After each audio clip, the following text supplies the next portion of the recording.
وبركاته. إن الحمد لله نحمده ونستعينه ونستغفره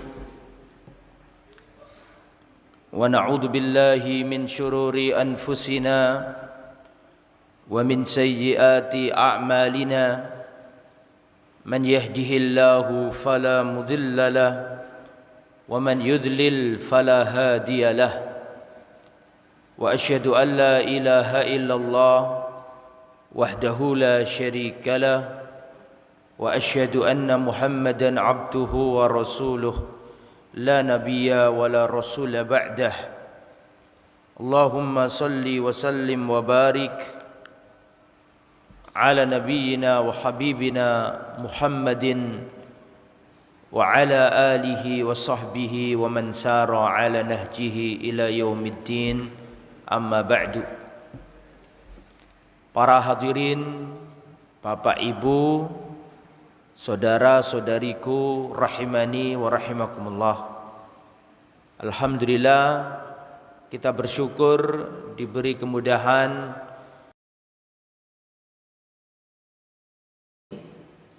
semoga perjalanan kita menggugurkan dosa-dosa kita semua.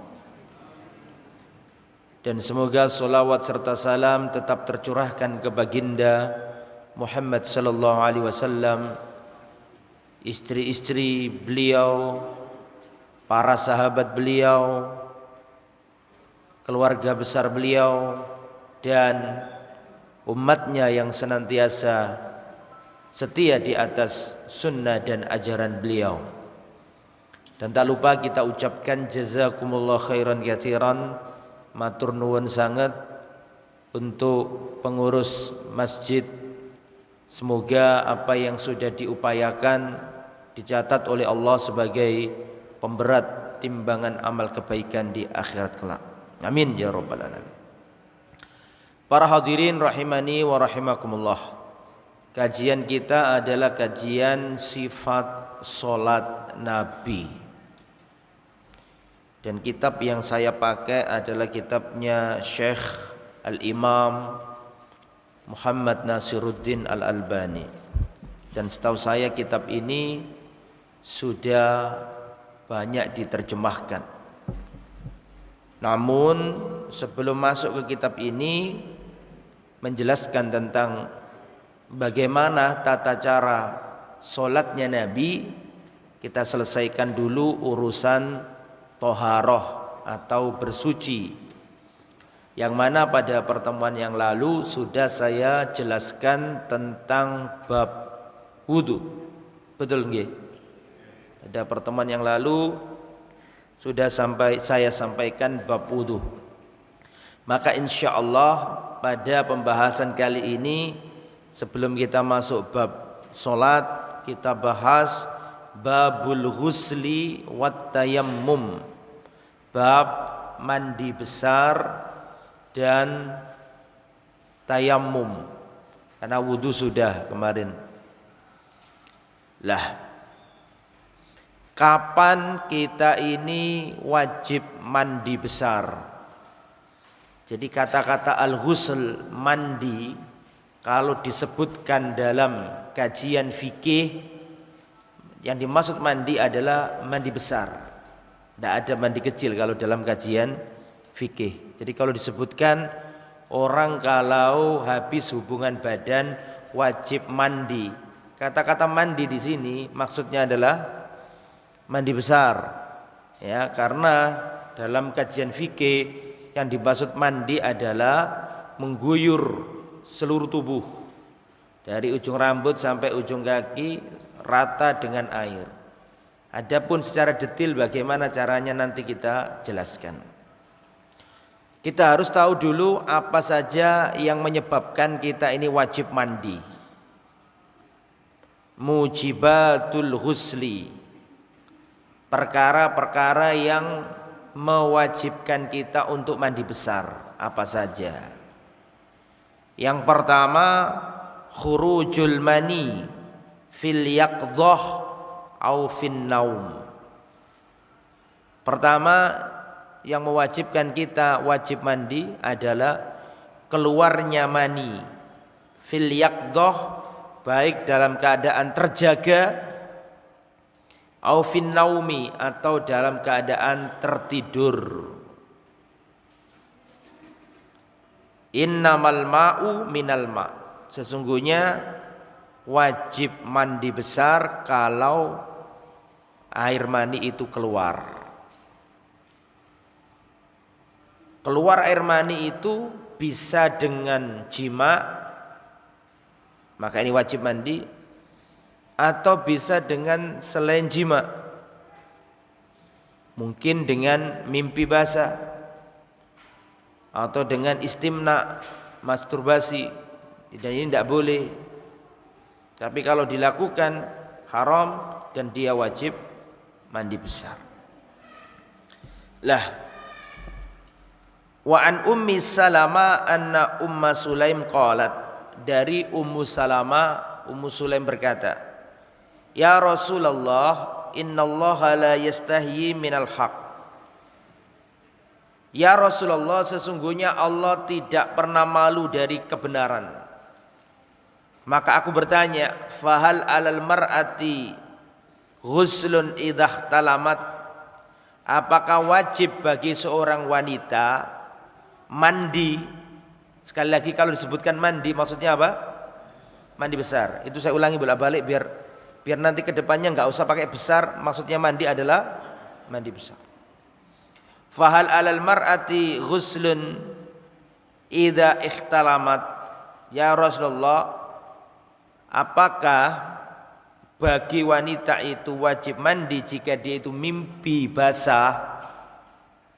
Qal, maka Rasulullah berkata, na'am, iya, idza ra'atil ma'a, jika dia melihat ada mani atau ada air. Air di sini maksudnya ada mani. Lah, berarti kalau mimpi, perasaannya dia mimpi, bangun-bangun tidak ada air sama sekali yang keluar, maka dia tidak wajib apa? Mandi. Jadi kata Nabi, iya, in ra'atil ma', jika dia melihat air. Ini juga dalil bahwa wanita punya mani. Ini juga dalil bahwa wanita juga bisa bermimpi. Dan jika keluar air mani, maka wajib mandi besar. Nah, ini yang pertama, alasan yang pertama, kapan seseorang itu wajib mandi, kalau keluar air mani. Dan pada pertemuan yang lalu sudah saya jelaskan bahwa yang keluar dari kemaluan itu ada berapa cairan? Ada 4 cairan. Sudah saya jelaskan kemarin, 4 cairan yang keluar dari kemaluan kita ini, ya, al-baul, kencing, al-wadi, air yang keluar setelah kencing biasanya. Nomor 3, al-madhi, madhi, air yang keluar ketika seorang, mohon maaf, terangsang terus keluar, tapi tidak disertai pancaran, tidak disertai dengan kenikmatan, bahkan tidak terasa, tiba-tiba keluar begitu aja. Ini wadi. Yang keempat, mohon maaf, itu adalah madhi. Yang keempat adalah al-mani. Dari 4 cairan ini yang menjadikan seseorang itu wajib mandi hanya yang nomor 4. Betul? Keluarnya mani. Dan itu kemarin sudah kita jelaskan. Yang nomor 2, yang menjadikan seorang itu wajib mandi adalah al-jima'u wa in lam yanzil. Jima', berhubungan badan, meskipun tidak keluar air mani. Ya. Idza jalasa baina syu'abihal arba', jika seorang laki-laki ada di atas wanita, terjadilah hubungan suami istri, wajibal huslu, wajib mandi. wa illam yanzil, meskipun tidak keluar air mani. Itu yang nomor 2, al-jima'. Nomor 3, perkara apa saja yang mewajibkan seorang mandi besar? Yang nomor 3, islamul kafir. Orang Islam, orang kafir yang masuk Islam, ini wajib mandi. Orang non muslim terus syahadat masuk Islam, maka dia wajib mandi besar.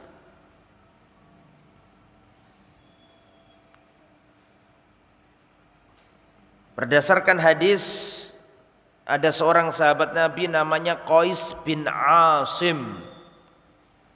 Beliau masuk Islam, fa'amarahun nabiyyu an yaghtasil, maka Nabi memerintahkannya untuk bersuci. Ini dalil bahwa tidak cukup suci lahiriah, tidak cukup suci batiniah, lahiriah juga harus ikut suci. Makanya meskipun dia masuk Islam, meninggalkan kepercayaan lama, secara batin mungkin sudah selesai masalahnya, tapi lahirnya tetap harus mandi. Karena dia nggak aman dulu ketika kafir melakukan ini, melakukan itu, ya, memegang najis atau makan yang haram, maka zahirnya pun harus dibersihkan. Maka kalau ada orang non muslim masuk Islam, maka dia wajib mandi besar. Ya. Kemudian yang nomor 4, kapan seseorang wajib mandi besar? Yang nomor 4, inqita'ul haid, setelah selesainya haid, wan nifas, dan setelah selesainya nifas.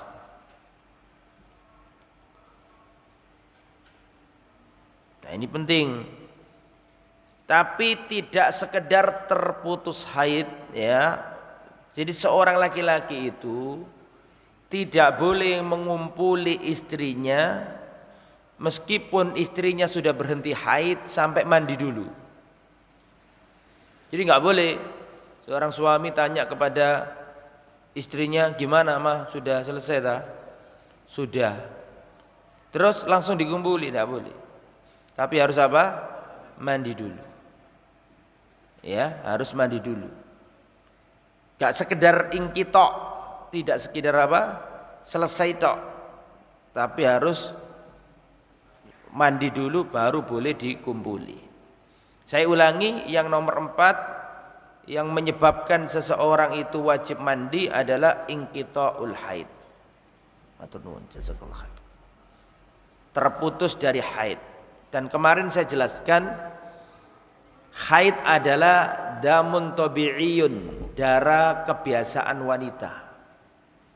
Setiap wanita punya masa haid yang berbeda-beda, siklus berbeda-beda. Ada wanita yang siklusnya itu 7 hari, 7 hari, 7 hari, 7 hari. Ada wanita yang siklusnya itu 8, 8, 8. Ada yang 9, 9, 9, 9. Setiap wanita beda-beda. Lalu bagaimana Ustadz jika wanita di sela-sela hari-hari haidnya itu terjadi inqita', terjadi berhentinya haid? Misalnya hari pertama sampai hari ke-8, tapi hari ke-4 dan ke-5 ini bersih total, bersih, sudah enggak keluar lagi. Yaitu pada hari ke-4 dan hari ke-5 itu bersih. Apakah hari ke-4 dan hari ke-5 itu wajib mandi? Harus sholat, boleh puasa, boleh hubungan badan, ataukah tetap enggak boleh? Jadi hari pertama sampai hari ke-8 misalnya, pertama haid, kedua haid, ketiga haid, ke-4 bersih, hilang semuanya, ke-5 hilang semuanya, terus ke-6 haid lagi ternyata, ke-7 haid lagi, ke-8 selesai. Pertanyaannya, di hari-hari yang berhenti itu, yang bersih tidak ada haidnya tadi itu wanita apakah dihukumi sebagai wanita yang sudah bersih, wajib mandi, boleh dikumpuli, boleh sholat, boleh puasa, boleh tawaf, ataukah tidak boleh? Gimana jawabannya? Wallahu a'lam bishawab. Wanita seperti itu masih dihukumi, wanita seperti itu masih dihukumi dalam keadaan haid, karena dia itu masih dalam kondisi apa? Haid, sehingga dia tidak wajib mandi, tidak boleh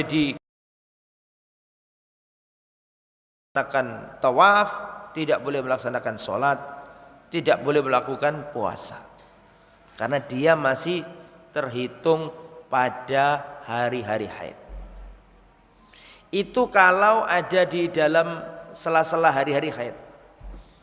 Lalu bagaimana Ustadz bagi orang yang punya daur siklus tetap 8 hari misalnya, ternyata 9 hari itu masih keluar Ustadz. Padahal biasanya sudah 8 selesai, ternyata 10 keluar lagi. Ini bagaimana?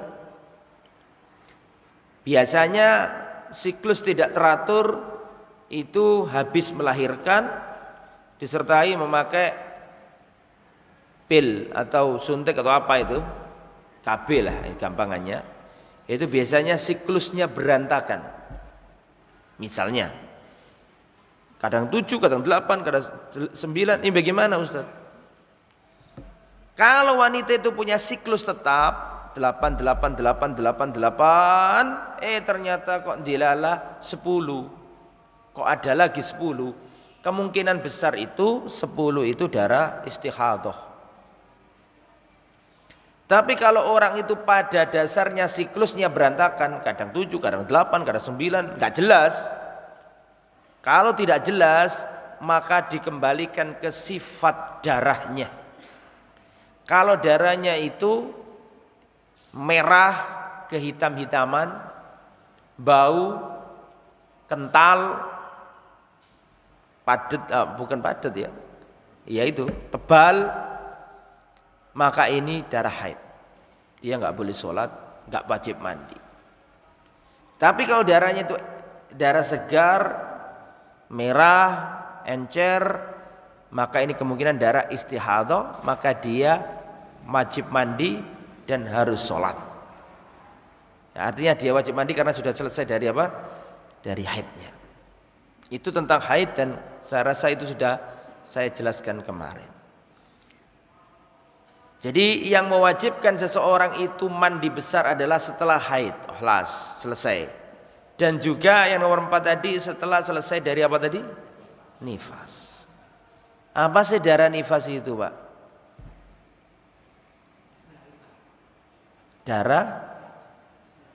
Darah habis melahirkan. Jenengan, apa darah nifas itu? Sama. Darah habis, darah yang keluar dari wanita karena habis atau karena selesai proses persalinan. Begitu. Setahu saya ini sudah saya jelaskan pada pertemuan lalu, bahwa kalau kita memakai definisi seperti tadi itu, kalau kita memahami darah nifas adalah seperti yang disampaikan Bapak tadi berdua, berarti kalau wanita dalam kondisi proses melahirkan sudah susah payah keluar darah, selama bayinya belum keluar berarti masih wajib sholat dengan definisinya sampai tadi itu. Kalau kita katakan darah nifas adalah darah yang keluar setelah melahirkan, kalau itu patokannya berarti wanita yang ketika proses melahirkan sudah pembukaan 1 darah keluar, susah payah, sudah repot semuanya, sudah keluar darah selama bayinya belum keluar, berarti menurut panjenengan berdua masih wajib sholat. Kan gitu. Bingung Pak? Lagi, darah nifas adalah darah yang keluar setelah melahirkan. Kan gitu nggih? Menurut jenengan berdua loh. Berarti wanita itu dihukumi nifas kalau selesai melahirkan. Karena keluarnya darah kan setelah melahirkan. Berarti konsekuensi dari yang jenengan sampaikan ini berdua, gak usah tegang Pak, ini kan cuma nyampaikan. Tegang Pak. Kalau panjenengan berdua memahami darah nifas adalah darah yang keluar setelah proses melahirkan bayi, setelah melahirkan, berarti wanita yang masih belum melahirkan, belum keluar bayinya, tapi sudah keluar apa? Darah, sudah susah payah, pembukaan 1, pembukaan 2 sampai pembukaan 10, kadang-kadang darah sudah keluar, berarti masih wajib sholat karena belum dianggap darah nifas berdasarkan panjenengan berdua tadi. Sudah paham nggih? Nah, sudah paham. Sesundi, sampun paham.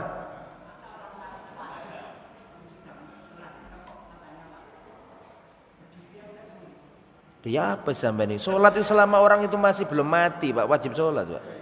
Sakit apapun orang itu selama belum mati wajib sholat. Sampai kedip-kedip tok motone selama durung mati wajib sholat. Dalam perang saja wajib sholat. Berarti begini loh, maksud saya itu ngiring panjenengan. Berarti definisi itu sebagian ulama mengatakan kurang tepat. Tetapi darah nifas adalah, saya tadi tanya bukan dalam rangka menyalahkan bukan, tapi giring supaya kita sama-sama paham. Paham nggih maksud saya ya? Tapi darah nifas adalah darah yang keluar karena sebab persalinan. Sebab persalinan itu umum. Paham maksud saya? Termasuk dalam kondisi apa? Proses itu sudah terkategorikan apa? Darah nifas. Yakni darah yang keluar minal wilada, bisa babil wilada, darah yang keluar dari rahim wanita karena sebab melahirkan. Sebab bisa sebelum, bisa apa? Ketika, dan bisa sesudah. Jadi dipahami.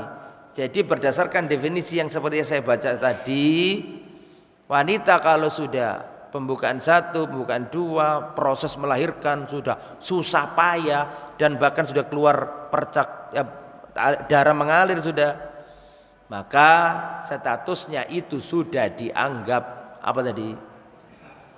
Sudah dianggap darah nifas. Berarti dia sudah tidak wajib sholat. Terus darah nifas ini kapan berakhirnya? Ya, tidak ada pendapat minimal. Maksudnya kapan minimal berakhir? Tidak ada. Pokoknya yang penting kalau bersih ya sudah selesai.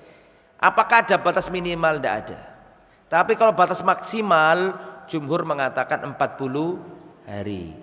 Batas minimal, ya, para ulama sebagian mengatakan tidak membatasi. Artinya kalau setelah 10 hari kok bersih, berarti sholat. Setelah 20 hari kok bersih, berarti sholat. Batas minimal tidak dibatasi. Tapi batas apa? Batas maksimal dibatasi. Jumhur ulama mengatakan batas maksimalnya adalah 40 hari. Kira-kira bisa dipahami penjelasan saya ini.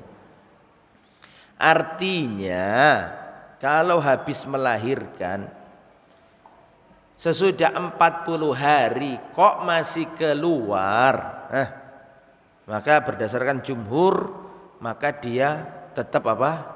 Sholat. Ya, berarti kalau hari pertama seorang wanita melahirkan, maka hari ke-41 setelah dia melahirkan, dia wajib sholat enggak? Terperinci, belum tentu. Kalau setelah 41 itu ternyata itu di hari dia biasanya haid, paham enggak? Kalau hari ke-41, kedua, ketiga itu adalah hari biasanya dia haid, maka kemungkinan itu darah haid, maka dia jangan sholat dulu. Bisa dipahami? Nah, itu maksud saya. Tapi itu khilaf para ulama ya, masalah batasan itu. Kemudian selanjutnya, intinya kalau sudah selesai nifas maka harus mandi besar. Jadi saya ulangi, kapan mandi menjadi wajib? Sekali lagi, kalau disebutkan mandi maksudnya mandi besar. Kita nggak ngomong mandi kecil, itu nggak usah kita bahas. Ini mandi yang keramas itu loh. Ya. Karena kalau dalam kajian fikih disebut mandi itu maksudnya mandi besar. Oke, yang pertama apa tadi? Keluar mani. Yang kedua hubungan badan meskipun tidak keluar mani. Yang nomor tiga, masuk Islamnya orang yang non muslim. Nomor empat, selesai haid dan selesai nifas. Nomor lima, kapan wajib mandi? Yaumul Jumu'ah, mandi hari Jumat. Ini ada khilaf para ulama. Ada yang mengatakan cuma sekedar sunnah. Sebagian yang lain mengatakan enggak, mandi Jumat itu wajib. Bagi yang berpendapat wajib itu membawakan hadis, yaitu hadis riwayat Imam Bukhari dan Imam Muslim. Saya bacakan.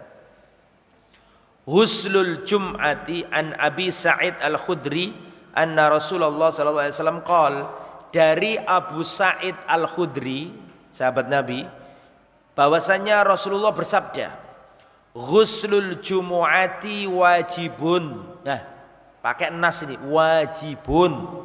Mandi Jumat itu wajib ala kulli muhtalimin, bagi orang yang sudah pernah, bagi orang yang sudah balik. Kalau sudah balik, bagi orang yang balik, bagi orang yang sudah pernah bermimpi basah. Pengarang kitab yang saya bawa ini termasuk yang merojihkan mandi Jumat itu hukumnya apa? Wajib, memakai hadis ini. Ghuslul jumu'ati wajibun, mandi Jumat itu hukumnya wajib ala kulli muhtalimin, pada setiap orang yang balik. Oke ya, tapi itu khilaf yang nomor 5 tadi itu. Sebagian ulama mengatakan mandi Jumat itu tidak wajib, cuman apa tadi? Sunnah. Tapi kalau kita ya nggak usah ikut khilaf-khilaf begitu. Yang penting ada sunnahnya, ada aturannya, Nabi memerintahkan, ya sudah kerjakan saja. Dulu para sahabat Nabi itu kalau Nabi memerintahkan sesuatu itu ndak ada sahabat Nabi ngomong gini, sebentar ya Rasulullah, ini wajib apa sunnah? Bahkan kata-kata wajib, kata-kata sunnah, kata-kata makruh itu belum ada. Adanya di zaman para ulama madhab. Meskipun secara substansi sudah ada. Kalau Nabi itu memerintahkan dan mengancam orang yang meninggalkan, oh kategorinya apa? Wajib. Rasul menyuruh memerintahkan, tapi ternyata Nabi kadang-kadang meninggalkan, oh berarti kategorinya apa? Sunnah.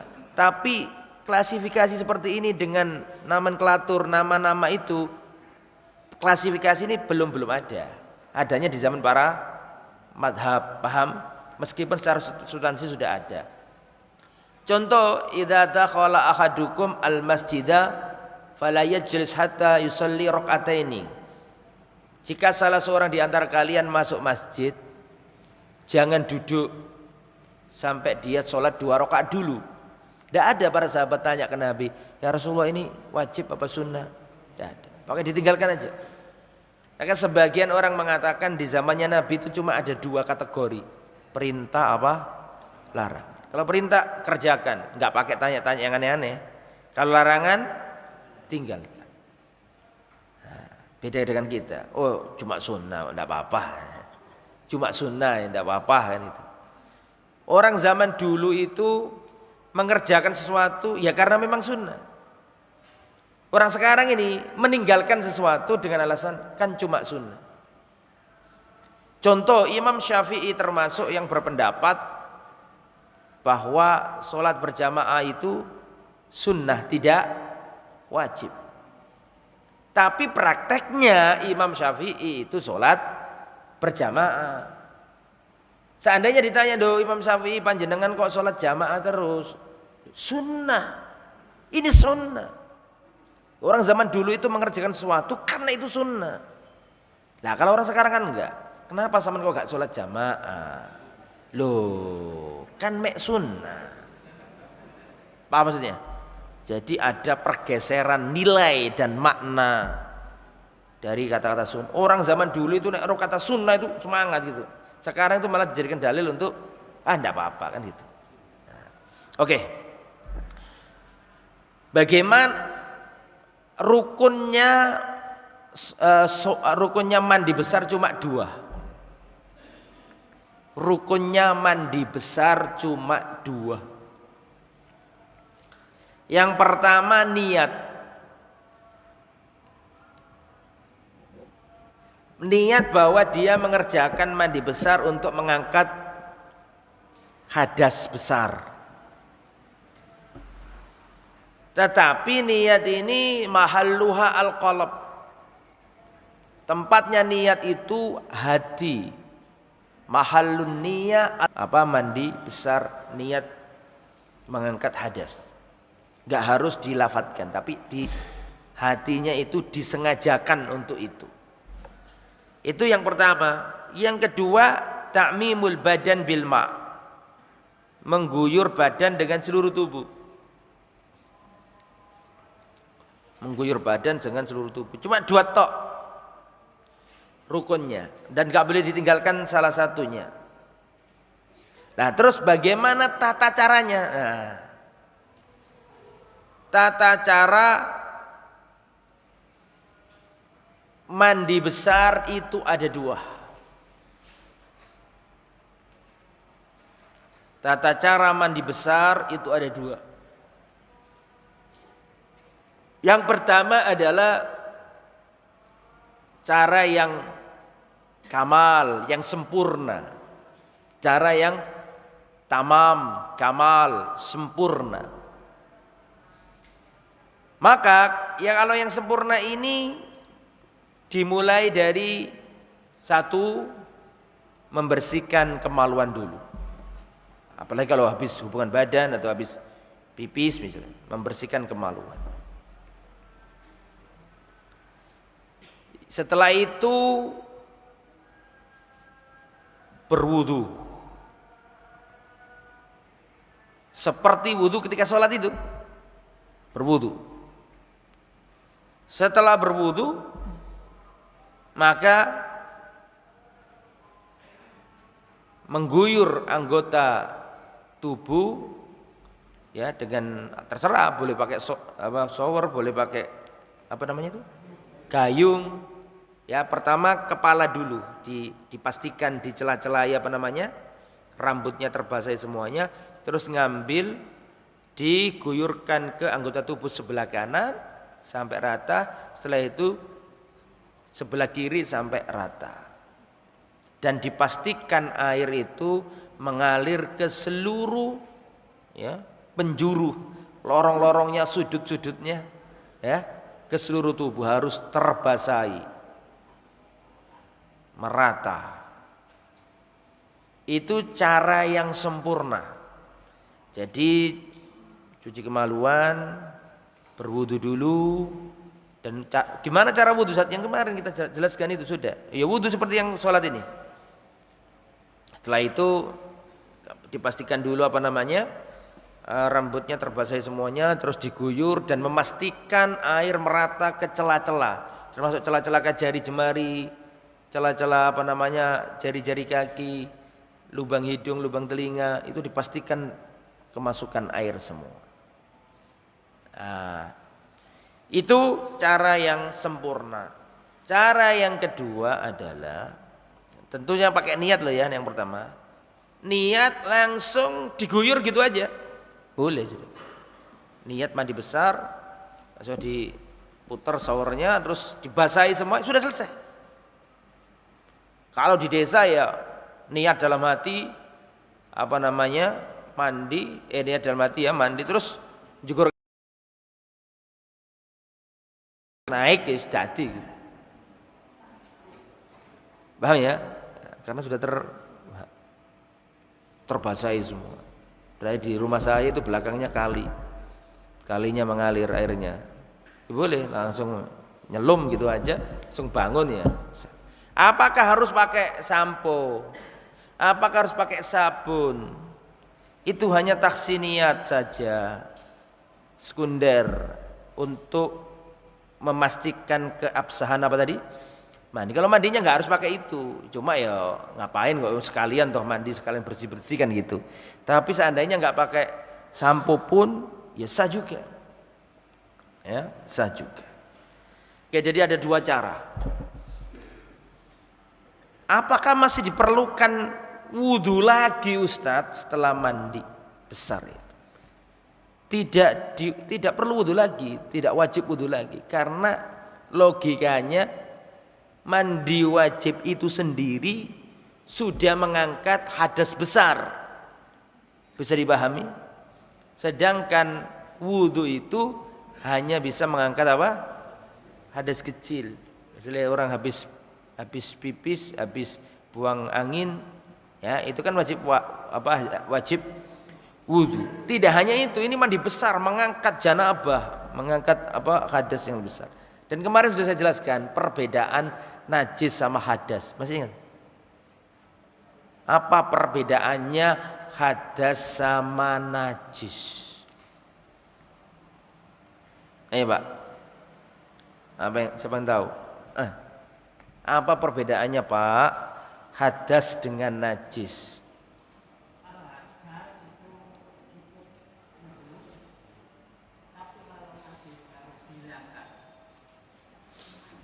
Harus cukup wudhu, ini hadisnya besar. Ya betul cukup. Kalau hadasnya itu hadas seperti jima, keluar mani kan hadas itu.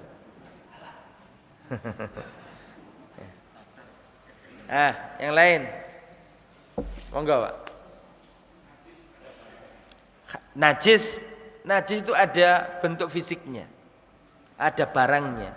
Pipis itu ada pipisnya, kelihatan pipis nih. Ya, terus kalau hadas Pak? Iya, hadas tidak terlihat. Kalau najis itu konkret, kalau hadas itu abstrak. Najis itu jelas. Awas kena kotoran kucing. Kotoran kucing itu najis. Betul?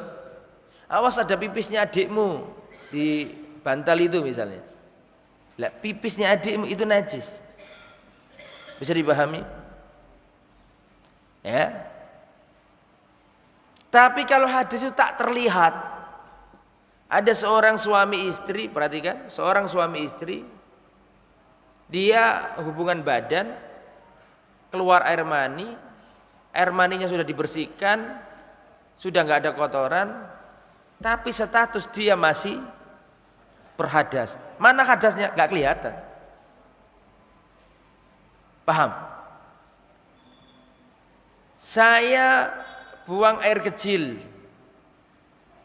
barang yang keluar, pipis yang keluar itu najis. Jelas ya? Tapi kalau saya sudah bersihkan, berarti saya sudah nggak punya najis. Tapi saya masih berhadas. Mana hadasnya? Nggak ono barangnya. Statusnya dia itu berhadas, barangnya nggak ada. Paham? Najis tidak membatalkan wudhu. Tapi kalau hadas membatalkan wudhu. Nah, saya jalan kena kotoran kucing. Apakah wudhu saya batal? Apakah wudhu saya batal? Saya jalan kena kotoran kucing misalnya, atau kotoran anjing. Naudzubillah min dzalik. Misalnya saja ini, jangan sampai ya. Apakah saya yang kena najis itu batal wudhu saya? Tidak batal. Saya cuci, selesai saya sholat. Paham ya? Saya habis wudhu, ternyata kena najis. maka saya bersihkan najisnya, saya nggak perlu wudu lagi. Tetapi kalau hadas, saya habis wudu buang angin, maka saya wajib wudu karena itu hadas. Mana barangnya nggak kelihatan, anginnya kemana tadi sudah. Lagian ya kan gitu, nggak kelihatan. Jadi kalau hadas tidak ada bentuk fisiknya, kalau najis ada bentuk fisiknya. Najis membatalkan wudu, sedangkan hadas tidak membatalkan wudu.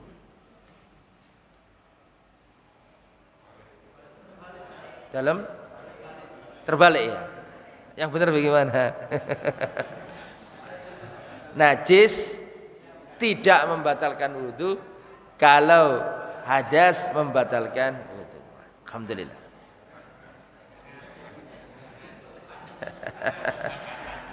Atau jangan-jangan ustadznya yang ngantuk. Nah, jadi begitu nggih, sampun paham nggih perbedaan antara hadas dan najis. Lah, tugasnya toharo, tugasnya bersuci itu untuk menghilangkan dua itu. Untuk menghilangkan najis dan apa? Hadas. Lah, mandi besar ini tujuannya untuk menghilangkan apa? Hadas besar. Ya termasuk najis juga. 6. Kemudian setelah itu, kalau tadi itu mandi-mandi yang wajib, Pak. Sekarang ada yang mandi tapi nggak wajib.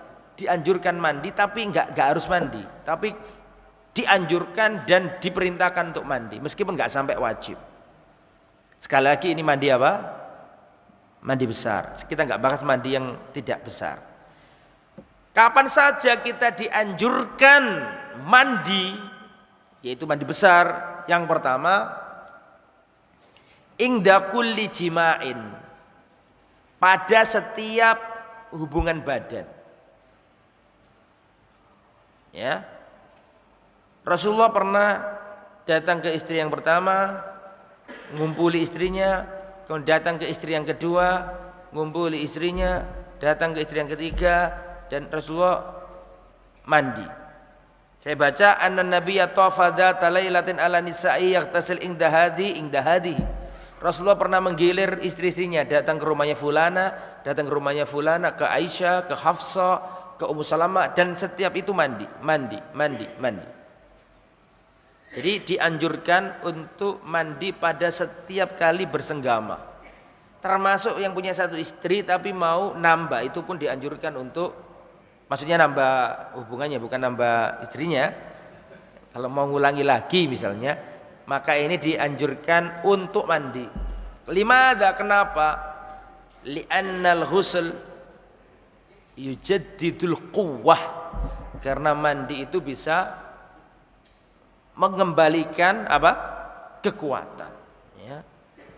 Jadi suruh mandi. Nabi pernah itu, ulangi mandi.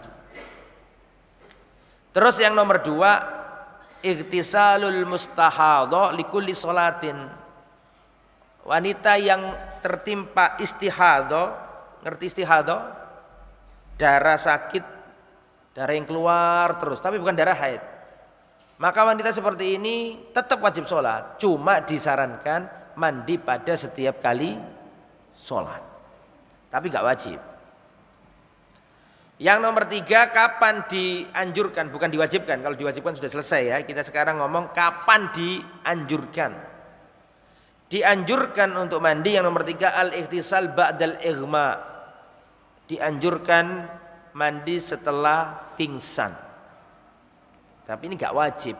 Artinya kalau ada orang pingsan, bangun-bangun waktunya sholat, dia wudhu terus sholat, sah apa enggak? Sah apa enggak?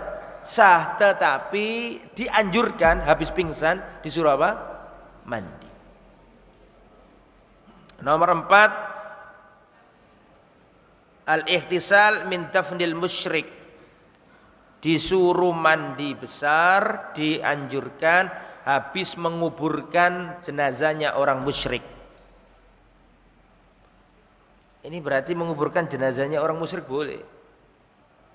Karena dulu Ali bin Abi Thalib diperintahkan Nabi untuk mengubur ayahnya. Siapa namanya?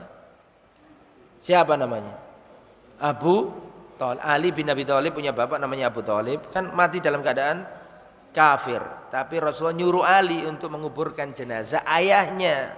Berarti boleh menguburkan jenazahnya orang musyrik.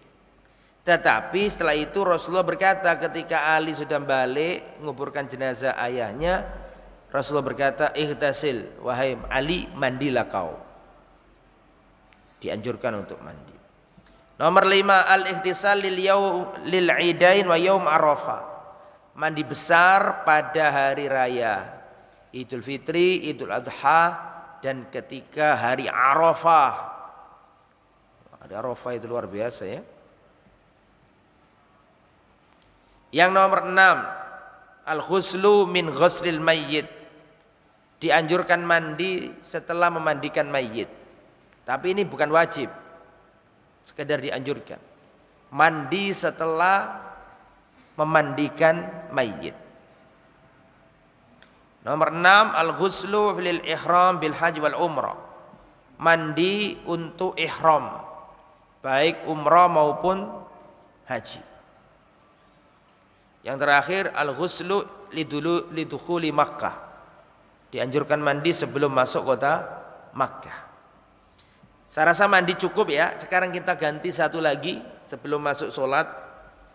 Untuk sholat pada pertemuan akan datang ya. Sekarang masih kita selesaikan dulu aja mandi dan tayamum.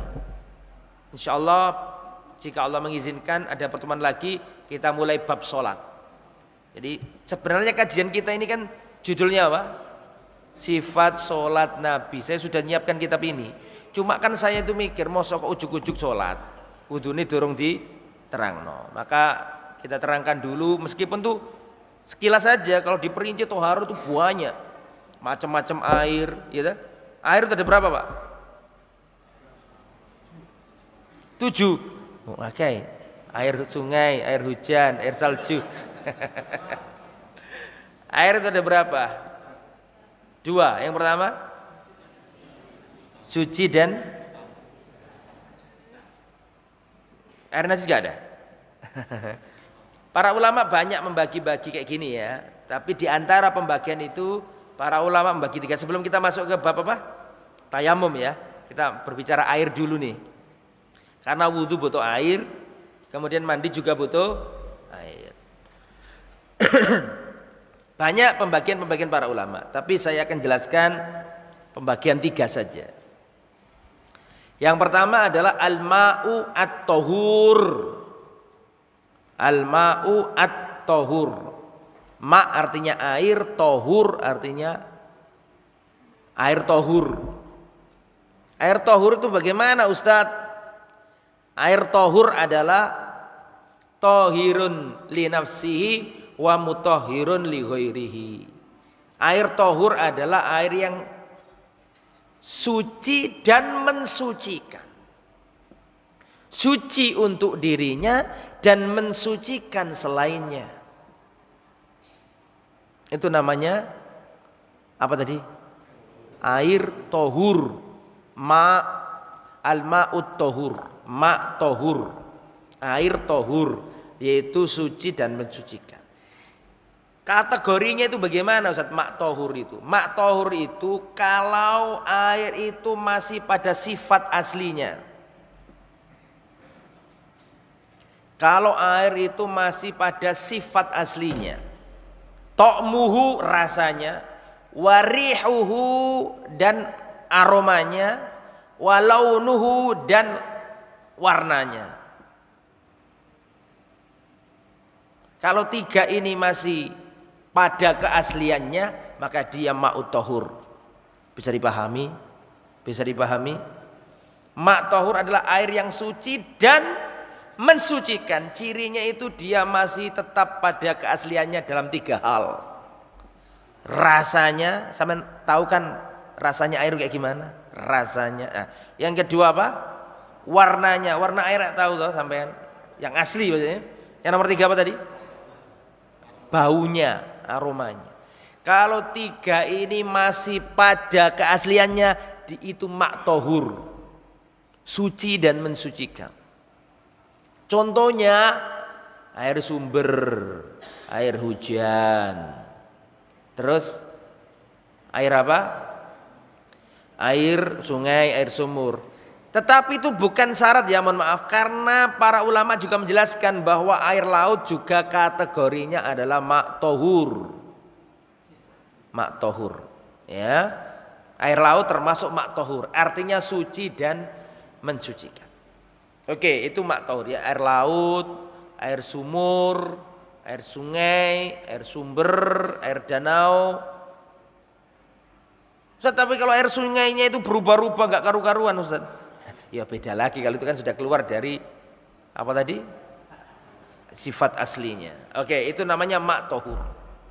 Yang nomor 2 adalah al-ma'ut tohir. Kalau yang pertama kan tohur, yang kedua ini apa tadi? Tohir. Al-ma'at tohir, air yang suci tapi enggak mensucikan.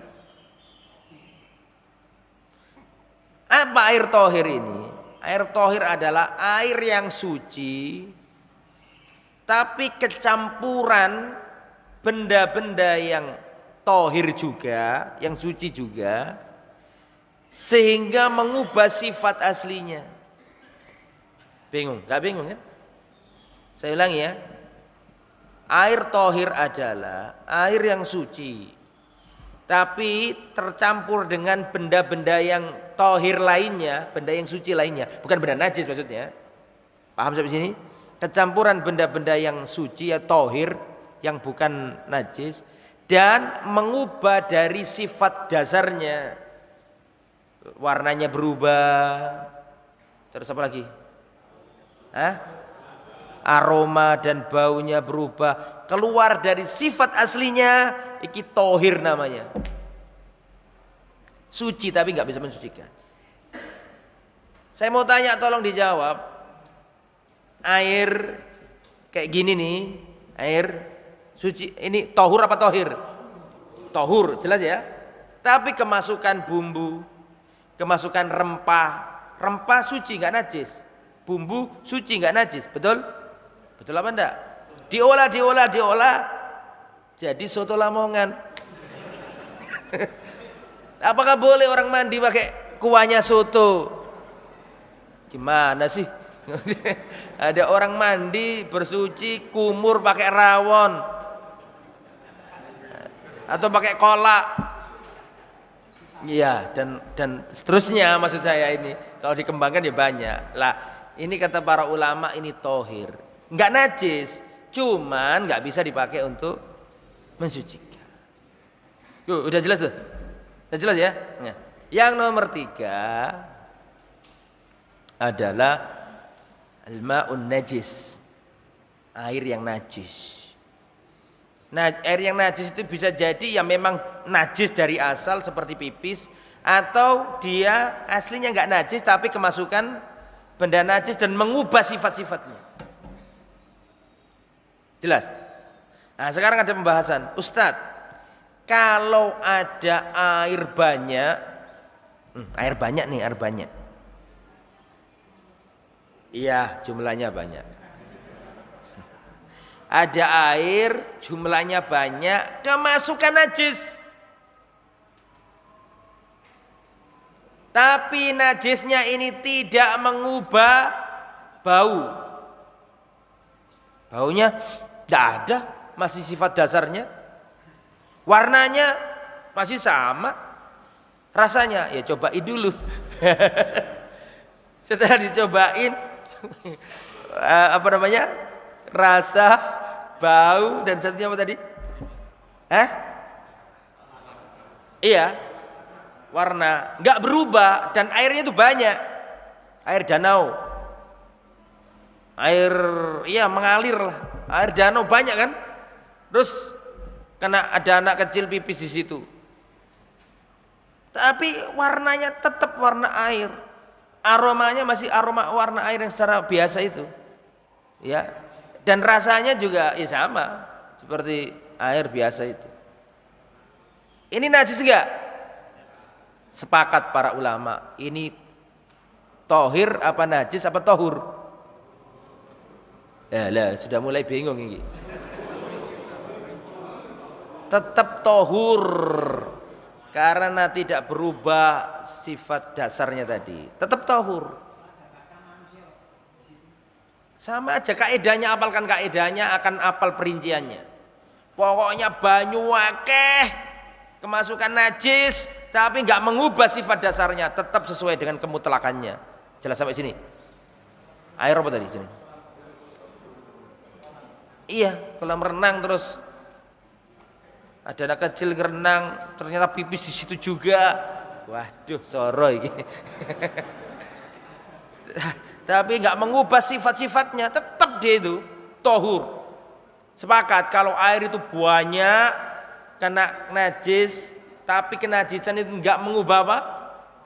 Aroma, bau dan rasa, maka tetap. Air sumur ada cicak, kemudian buang hajatnya di situ, nyemplung di air sumur yang banyak, masih jernih, aromanya nggak ngefek, rasanya dicobain kok sama.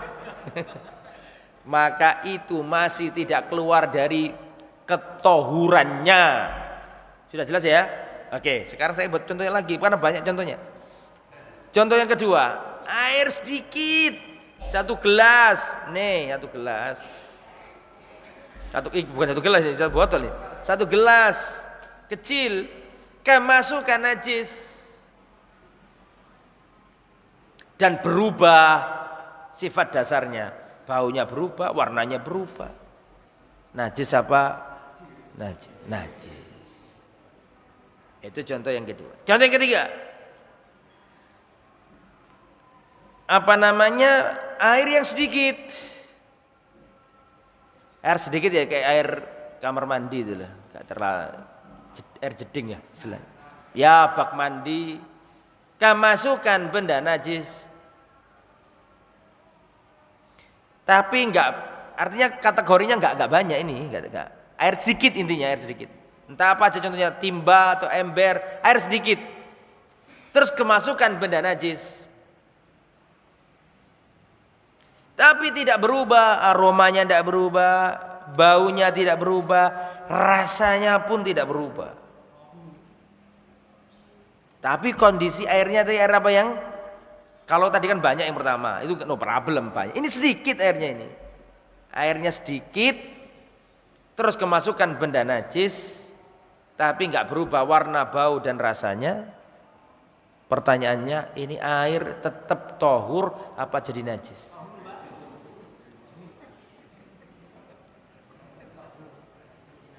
Khilaf para ulama. Khilaf para ulama. Karena kalau air itu kurang dari 2 kullah, sedikit, maka dikatakan. Tapi ada lain yang mengatakan patokannya itu berubah apa enggak. Selama enggak berubah, itu namanya air. Selama enggak berubah. Ya, itu khilaf para ulama. Wallahu a'lam bishawab. Wallahu a'lam bishawab. Oke. Kalau saya pribadi enggak apa-apa. Selama tidak berubah apa? Warna, bau dan rasa. Wallahu a'lam. Wallahu a'lam bishawab. Selama tidak berubah apa tadi? Sifat-sifat dasarnya. Tapi itu masalah khilafiyah. Kalau ada yang berbeda boleh, enggak apa-apa. Oke ya. Sekarang kita ganti bab tayamum. Sebelum tanya jawab tayamum dulu. Tayamum ini kapan disyariatkan? Enggak boleh tayamum kecuali karena 2 hal saja. Kapan tayamum dibolehkan? Tayamum dibolehkan kalau ada 2 keadaan. Keadaan yang pertama apa kira-kira? Faqdil ma', tidak ada air. Tidak ada air. Jadi kalau mau wudu, tidak ada air. Cari ke sana tidak ada, sana tidak ada, sana tidak ada. Di pesawat sudah diumumkan sama pramugarinya atau iya mengatakan, ibu-ibu tidak usah, bapak-bapak, para penumpang tidak boleh wudu di kamar toilet. Ya sudah, turuti, jangan baleloh. Berarti nggak boleh. Mereka sudah punya aturan itu, taati aja. Berarti sampai harus apa? Tayamum. Kenapa? Karena nggak ada air, misalnya ya. Misalnya intinya nggak ada air lah, atau di padang pasir, atau di hutan misalnya kering pas kemarau, nggak ada air sama sekali nih. Ya sudah, berarti boleh tayamum karena nggak ada air. Yang kedua, kapan?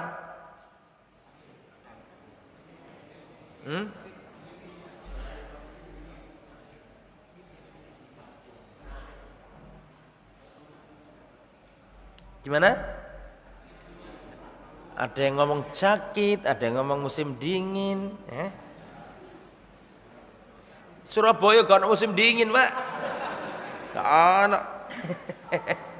Panas terus, Masya Allah. Saya ulangi ya.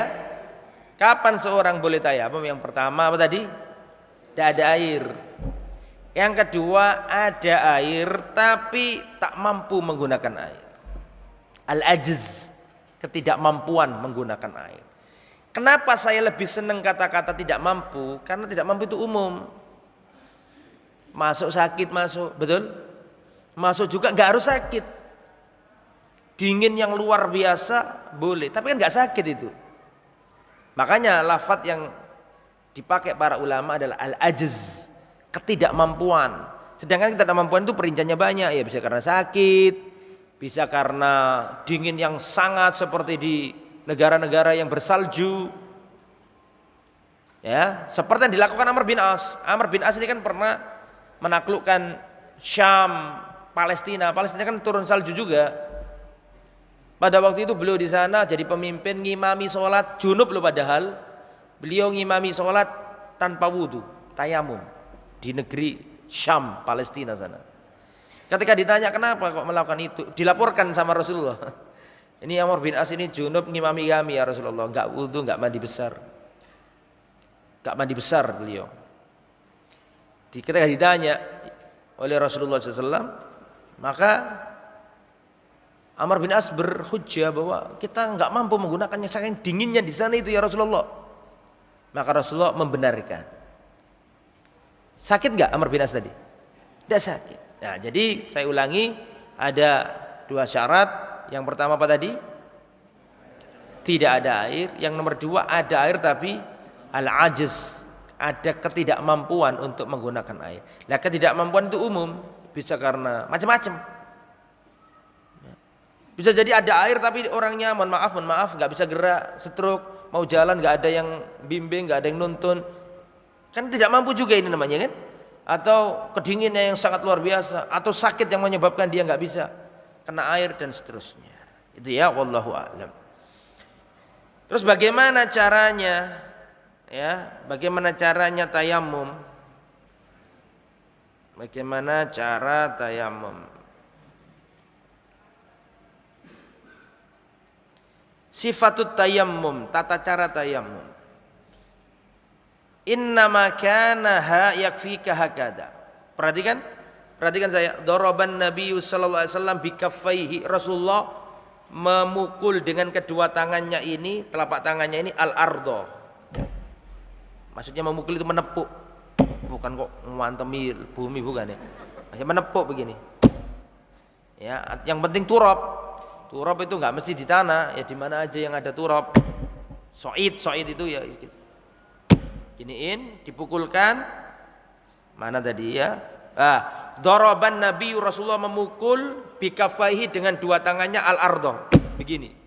Menepuk lah. Terus fanafakha fihima. Kalau debunya sangat apa? Tebal, ya ditepukkan, terus ditiup.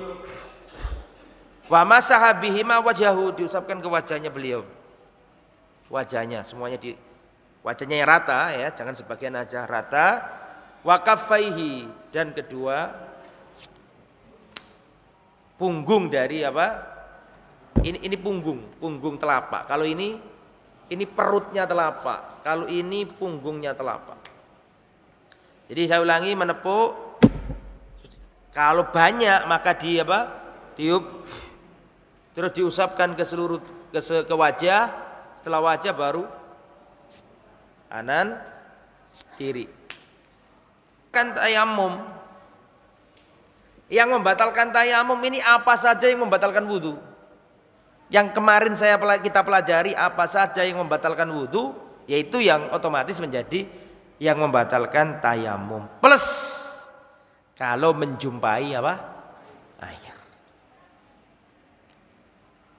Dan tayamum ini tidak hanya menggantikan air. Mohon maaf, tayamum tidak hanya menggantikan wudu.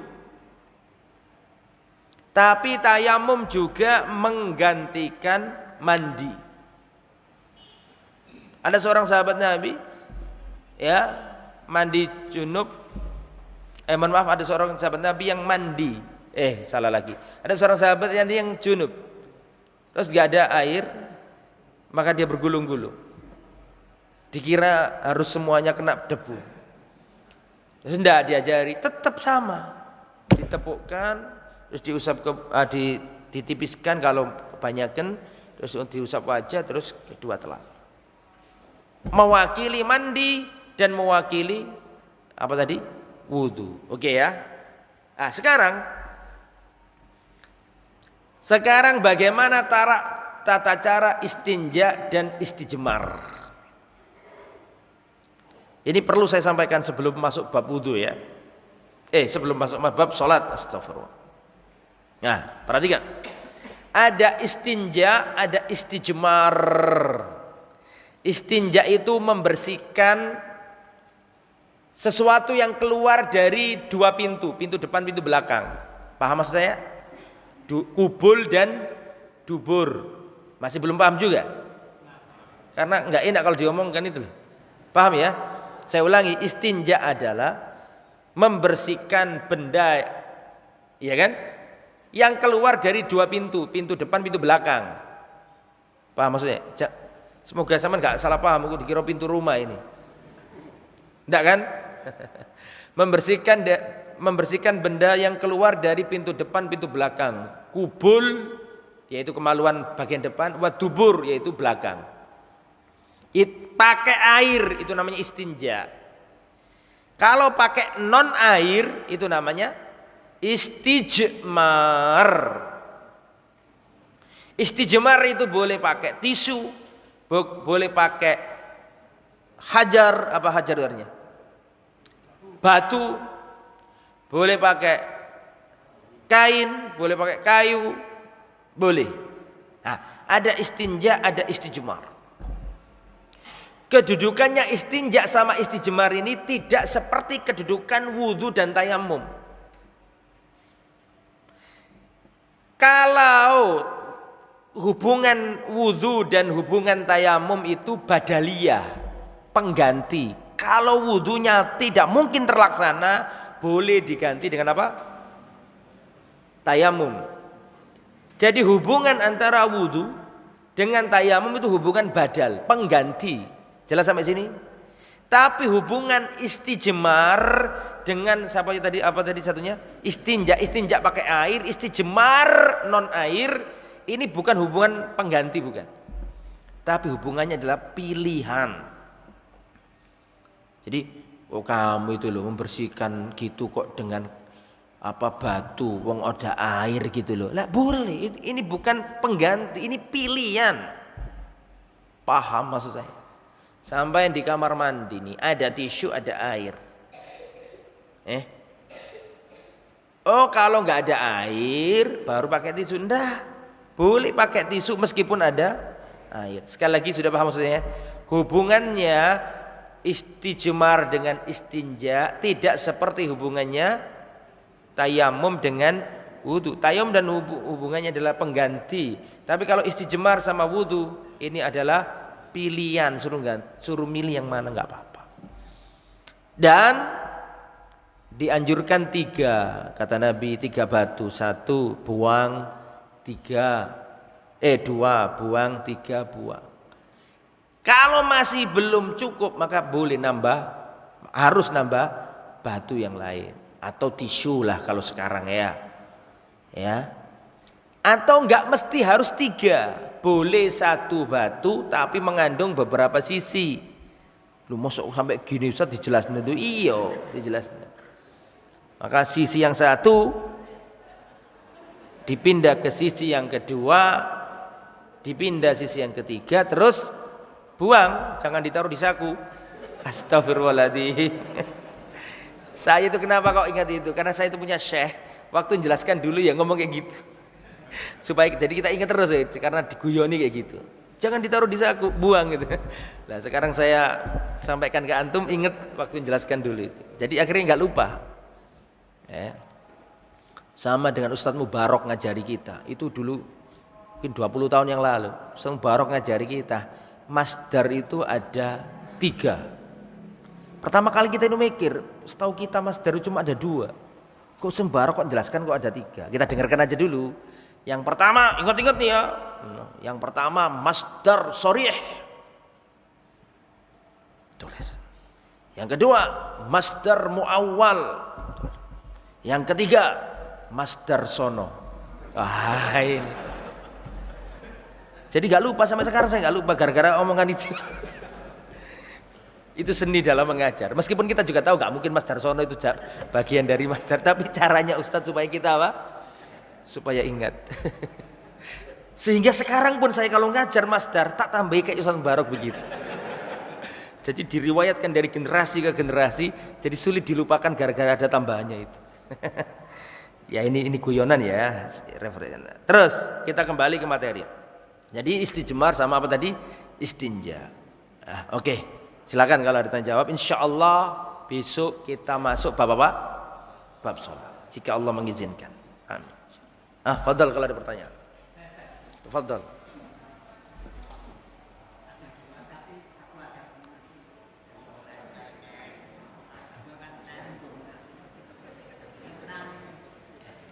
Tentang tadi sunnah ya, sunnah. Kan kalau zaman Rasul itu ada sunnah,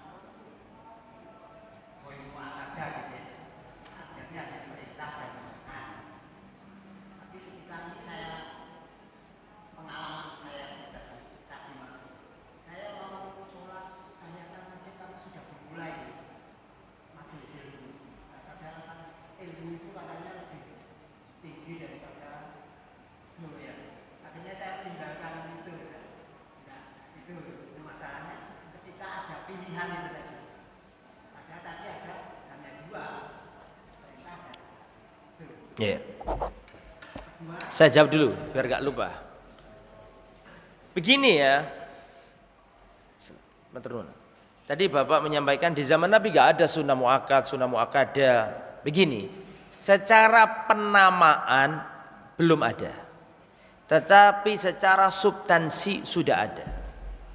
Ini perlu digarisbawahi.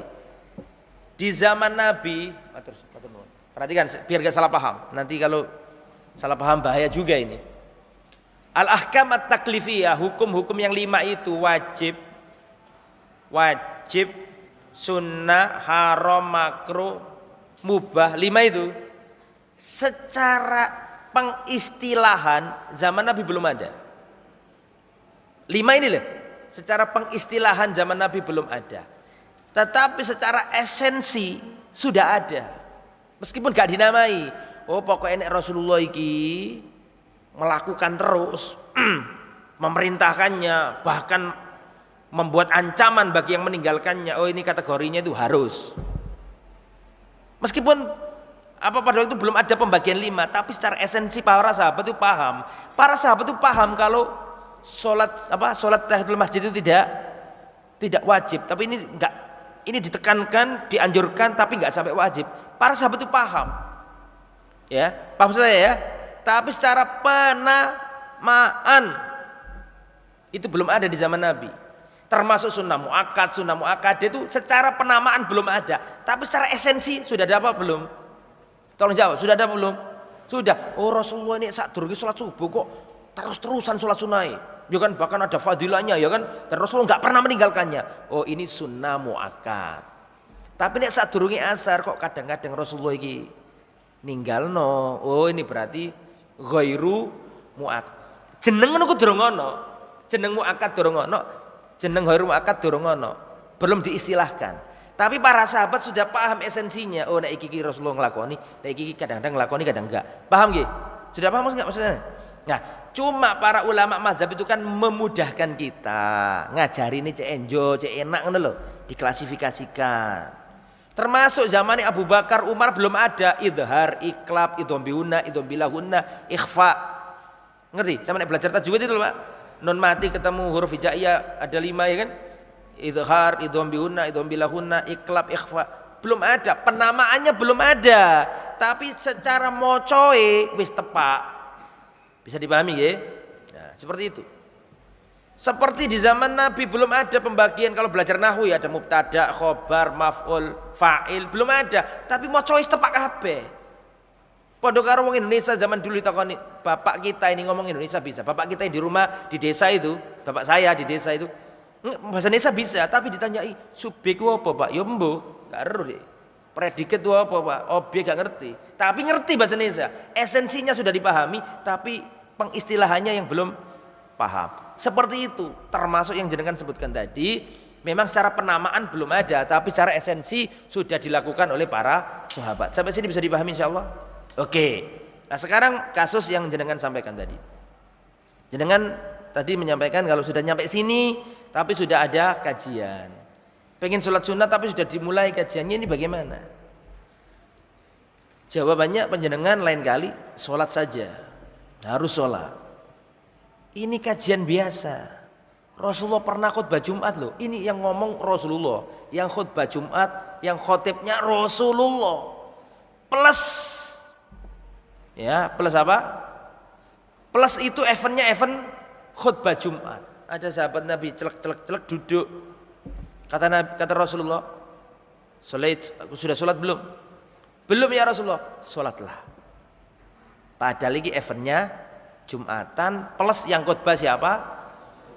Apalagi ini sing khutbah yo fadlan. Eventnya juga bukan apa? Bukan event khutbah Jumat. Jadi harus lain kali ya saya gak apa-apa kadung.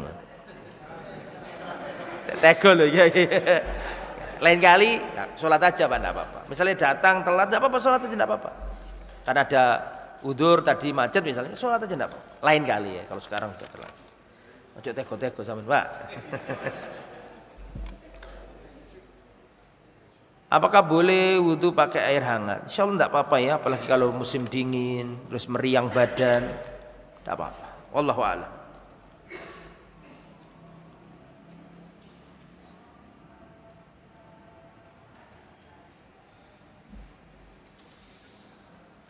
Bismillahirrahmanirrahim. Dijelaskan tadi sahabat Ali menguburkan Abu Thalib dan diperintahkan Nabi untuk mandi. Pertanyaan, apakah boleh mendatangi pemakaman orang kafir? Apakah itu tidak termasuk mengikuti ibadah mereka? Mohon dijelaskan. Ali bin Abi Thalib tidak sekedar mendatangi, bahkan apa? Ikut serta, ikut menguburkan, tapi nggak ada seremonial tertentu, ya.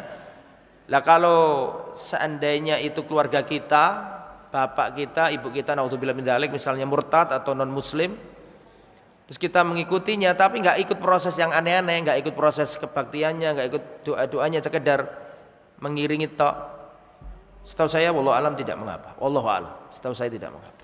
Berdasarkan hadisnya siapa tadi? Ali bin Abi Thalib. Wallahu alam. Bismillahirrahmanirrahim. Ustadz, apakah dalam mandi besar saat mengguyur kepala dan anggota badan ada bilangan tertentu?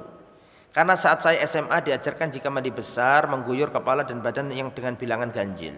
Al-ibratu bi ta'mimil ma, yang menjadi patokan adalah teratakannya apa? Air. Itu patokannya. Kalau satu guyuran tapi langsung jegur nang kali kumangis roto kabeh ya sah. Nah, meskipun ping 10 tapi gak roto ya tetap sih kurang gitu ya. Cuman mungkin maksudnya itu ganjil karena ada hadis innallaha witrun yuhibbul witra. Allah itu ganjil dan Allah senang dengan apa? Bilangan ganjil. Ya tidak mengapa, ijtihad. Naam. Tafadhol, tapi tidak harus itu. Yang patokannya apa tadi? Merata. Patokannya adalah merata. Wallahu a'lam. Yang lain kalau ada tak nggih, silakan.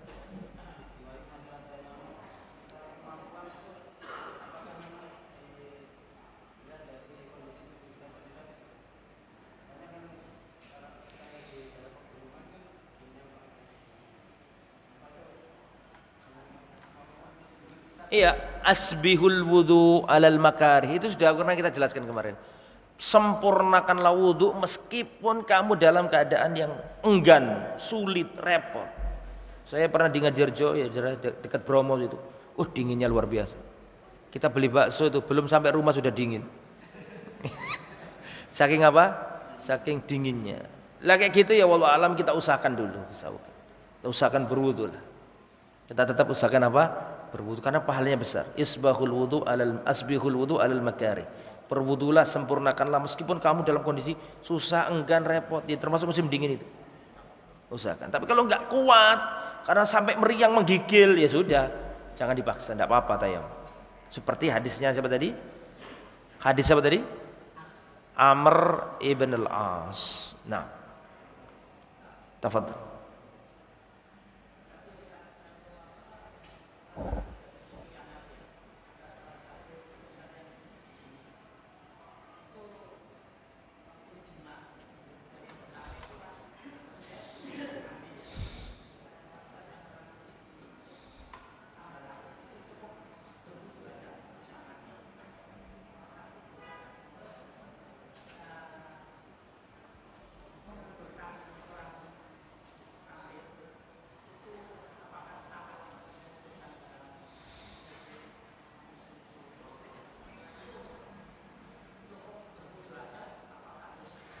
Iya.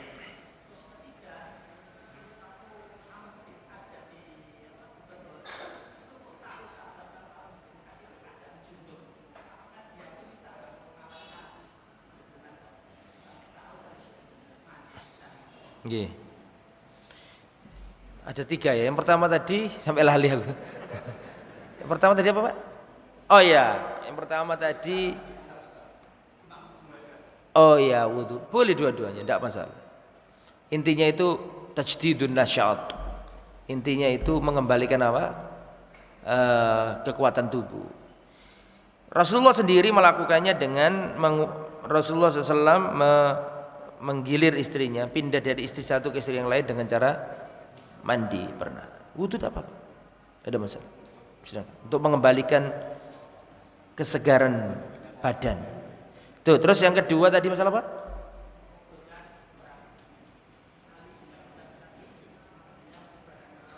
Iya.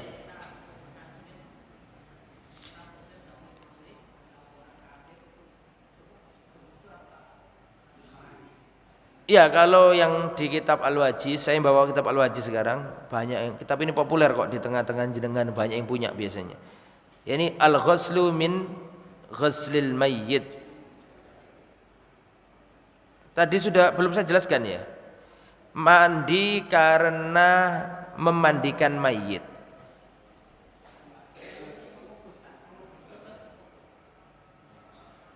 Gak ada keterangan kalau menguburkan. Kalau menguburkan tadi yang siapa? Ali bin Abi Thalib radhiyallahu anhu. Wallahu a'lam, wallahu a'lam. Kalau memandikan mayit muslim, kita dianjurkan apa? Mandi.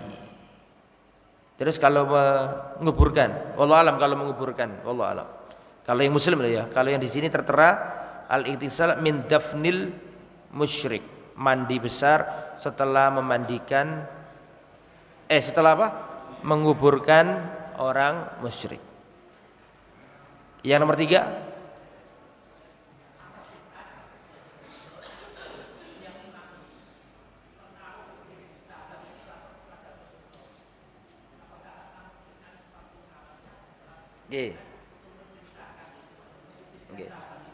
nggih.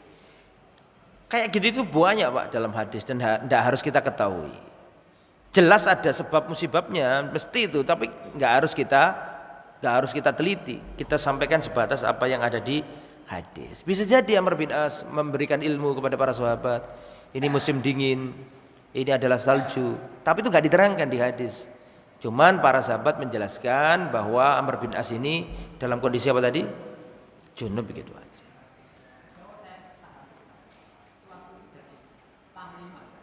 Nggih.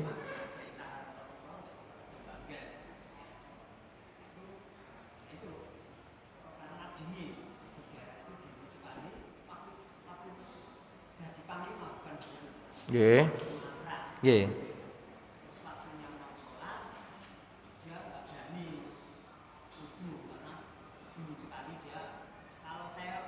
Gak berani mandi. Gak berani mandi. Karena dia junub.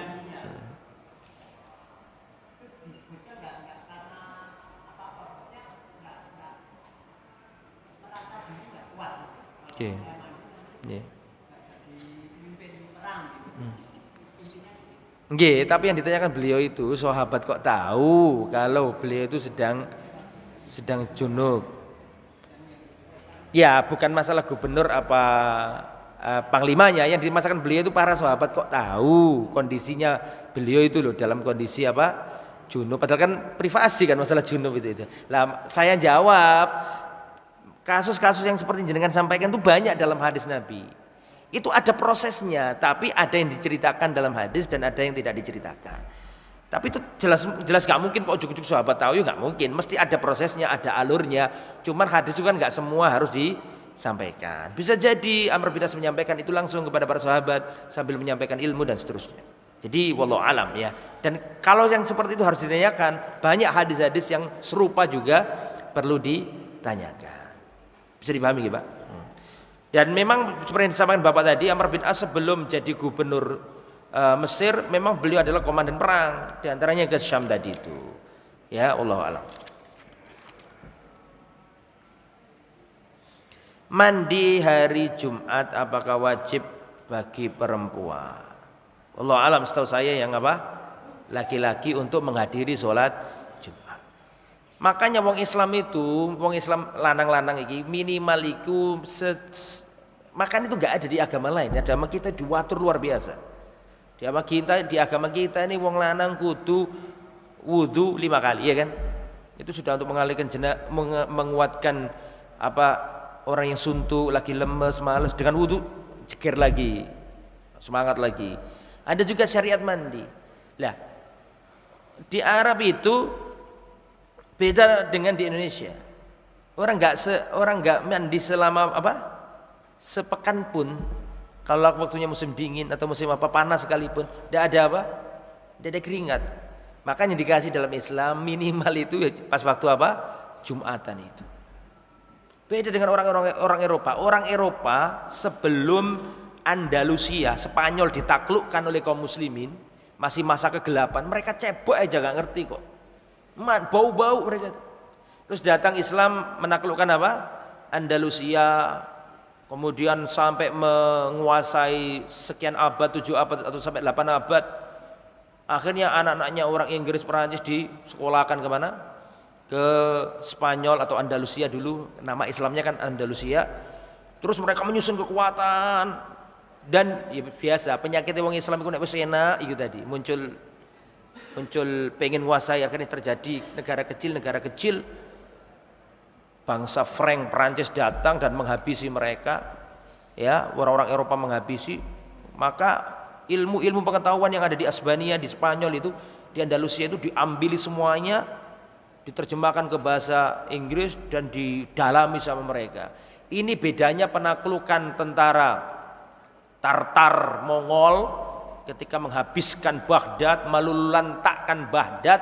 Mereka kan bukan kaum terpelajar, kaum barbar yang penting mengalahkan, menaklukkan. Itu di Baghdad itu ada perpustakaan besar, ya karya ulama, ilmu Islam di situ dihancurkan, dibakar, dilempar ke sungai Eufrat atau Tigris. Kalau Spanyol enggak, orang Eropa ini habis menaklukkan Andalus diambil semuanya. Jadi banyak manuskrip Islam kuno itu bukan di Mesir tapi di Belanda sana. Paham saya? Ada buku Islam yang usang-usang sudah, mungkin kita ini nggak bisa pakai tangan, pakai alat untuk apa? Untuk bukanya itu. Itu miliknya umat Islam, tidak ada di negeri Islam, adanya di negeri Eropa sana. di perpustakaan-perpustakaan. Warisan kita dulu itu. Ya melalui penjajahan kolonialisme itu. Belanda datang ke Indonesia, Belanda nggak ingin wong Jawa ini mengetahui kejayaannya masa lampau. Patung-patung apa-apa dia dihancurkan atau ada yang dibawa ke Belanda sehingga ulama ini buta, sehingga orang itu buta dengan sejarah bangsanya.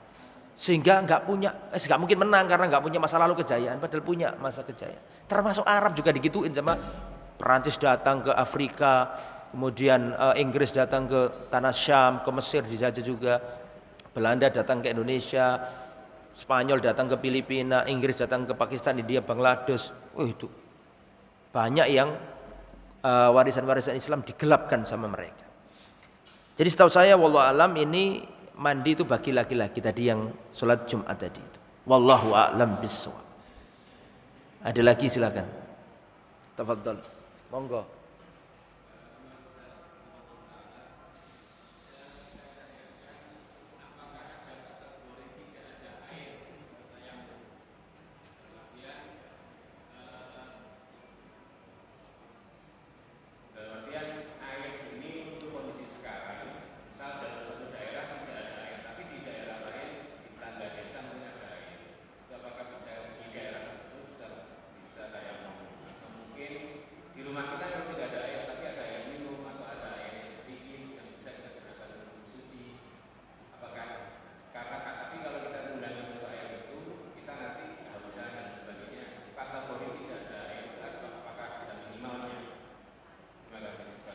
Iya. Rasulullah SAW untuk membatasi apakah ada air, apakah tidak ada air, itu batasannya apa? Rasulullah nggak memberi batasan, tapi dikembalikan ke uruf saja.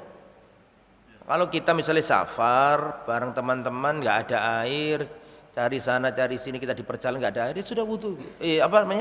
Tayamum. Tapi kalau di rumah nggak ada air, ini saya rasa nggak bisa dikatakan tayamum. Mas lagi kono gak listrik mati, kita bisa cari ke masjid, ya kan? Atau kita pakai air mineral atau pakai air galon sementara dipakai wudhu bisa. Ya, tapi kalau kita dalam kondisi tertentu, kita naik bis di tol, terus ternyata bisnya itu mogok misalnya kan, di tengah tol misalnya, sedangkan masih diperbaiki, sudah waktu sholat masuk, ya air terbatas untuk minum tidak ada, lah itu tayamum tidak apa-apa. Jadi itu terkirakan lah sudah, tidak harus dikasih batasan-batasan tertentu. Insya Allah terperkirakan oleh kita, insya Allah kalau kita mengalami kondisi seperti itu. Yang lain monggo, silakan. Waalaikumsalam warahmatullahi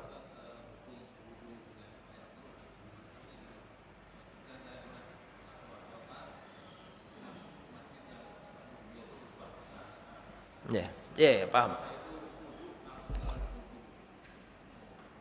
Iya. Bagaimana kalau wudu pakai air keruh? Memang di beberapa tempat itu, memang ada sumurnya pun keruh. Apakah ini terkategorikan? Makanya perhatikan saya. Di antara ulama ada yang nggak setuju dengan pembagian yang 3 yang saya sebutkan tadi itu. Iya, yang masalah air tadi. Ada yang bagi cuma 2 saja, suci dan tidak suci. Suci dan tidak suci. Ya, meskipun air itu berubah warna kayak tadi itu, tapi selama itu nggak ada najis di dalamnya, ya sudah berarti bisa dipakai kan gitu. Ya, jadi wallahu alam bisawab, intinya misal kita ke kampung, karena memang banyak kampung yang seperti itu. Ya, di kampung-kampung tertentu itu airnya keruh, air sumbernya airnya pun keruh. Wallahu alam kalau seperti ini insya Allah tidak mengapa kita memakainya untuk bersuci. Wallahu a'lam bishawab. Ya jublang, tapi bangernya itu dari encing gondok, bangernya itu dari hal-hal yang sifatnya bukan najis, coba enggak apa-apa. Di jublangan kayak terus banyak encing gondoknya, banyak itu ada daun yang di situ, tapi bersih, tapi baunya karena daun-daun itu kan, insya Allah enggak apa-apa. Insya Allah tidak mengapa. Wallahu a'lam. Yang lain jika ada.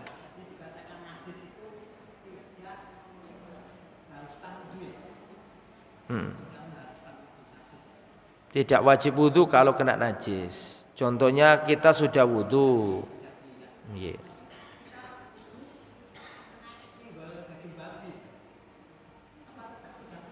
Enggak wudu. Enggak harus 7 kali, enggak ada perintahnya. Kok sama mau tambah aneh-aneh ini, Pak?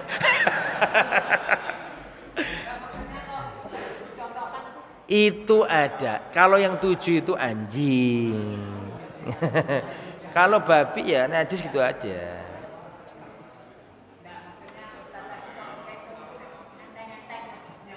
Oh, nggih. Nggih, misalnya habis wudu kena yang berat, ya tetap Pak, najis tidak membatalkan wudu.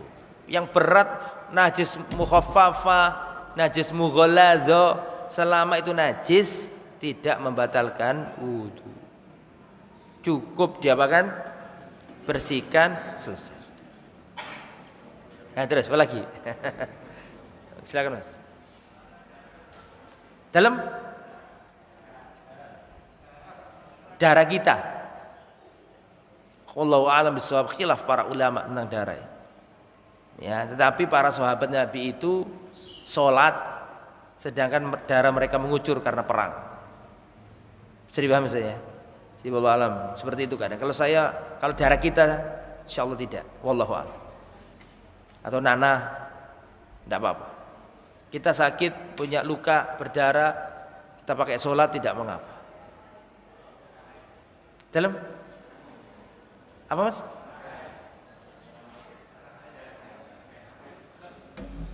Darahnya orang lain, darah haid najis.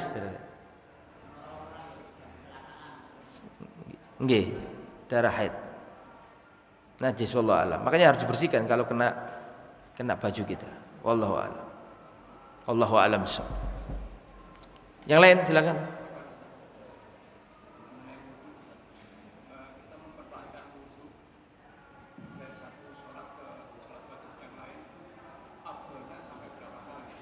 Afdolnya adalah kita wudu lagi. Ya, afdolnya adalah tajdidul wudu, memperbarui wudu supaya nambah kesegaran, nambah semangat, biar nggak ngantuk, biar lebih fresh, supaya nambah kekhusyuan. Begitu, wallahu a'lam. Ustaz, mencukur jenggot itu hukumnya apa? Haram atau makruh mencukur jenggot? Kedua, melipat celana itu biar kelihatan mata kakinya. Kan banyak jamaah dilipat celana, gimana? Pertanyaan sama kok wabut ini.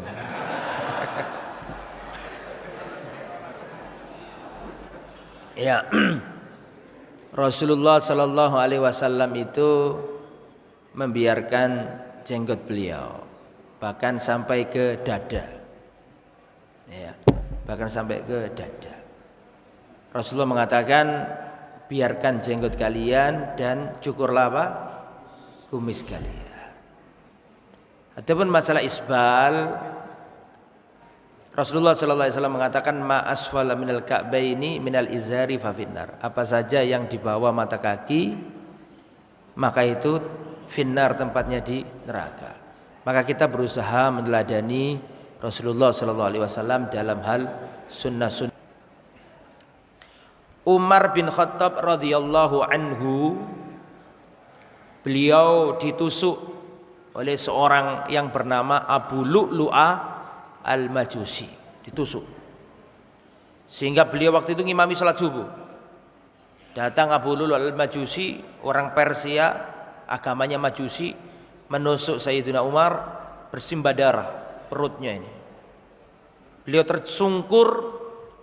Terus posisi imam digantikan digantikan Abdurrahman bin Auf. Maka sholatnya diperingan oleh Abdurrahman bin Auf. Diperingan itu bukan berarti dipercepat. Diperingan artinya ya bacaannya nggak panjang-panjang, tapi tetap tumak nina. Setelah itu langsung para sahabat membopong siapa? Sayyidina Umar bin Khattab ke rumah. Itu sama yang membunuh tadi namanya Abu Lu'lu'ah al-Majusi itu habis membunuh Sayyidina Umar, menikam beberapa kali tusukan, dia itu keluar sambil mengarahkan pisaunya ke kanan dan ke kiri. Jadi banyak sahabat yang kena itu dan banyak yang tewas juga, gugur radhiyallahu anhum ajma'in. Hanya Sayyidina Umar dibawa ke rumahnya bersimbah darah. Terus ada yang menyuguhkan susu kepada beliau. Setelah susu itu diminum oleh Sayyidina Umar, ternyata susu itu keluar dari lambungnya sini. Bekas tusukan tadi itu keluar, merembes. Hanya beliau tahu bahwa beliau dalam kondisi yang parah. Terus beliau tanya, man qatili, siapa orang yang mau membunuhku itu? Maka mereka menjawab, Abu Lu'lu'a al-Majusi. Yang ingin membunuhmu adalah Abu Lu'lu'a al-Majusi. Langsung Umar mengucapkan Alhamdulillah. Segala puji bagi Allah yang telah menjadikan pembunuhku bukan orang Islam, sehingga pada hari kiamat nanti dia tidak bisa berhujjah dengan sujud yang ia lakukan. Jelas? Setelah itu sudah parah kondisinya, Sayyidina Umar menyuruh anaknya Abdullah bin Umar untuk datang ke Ibunda Aisyah.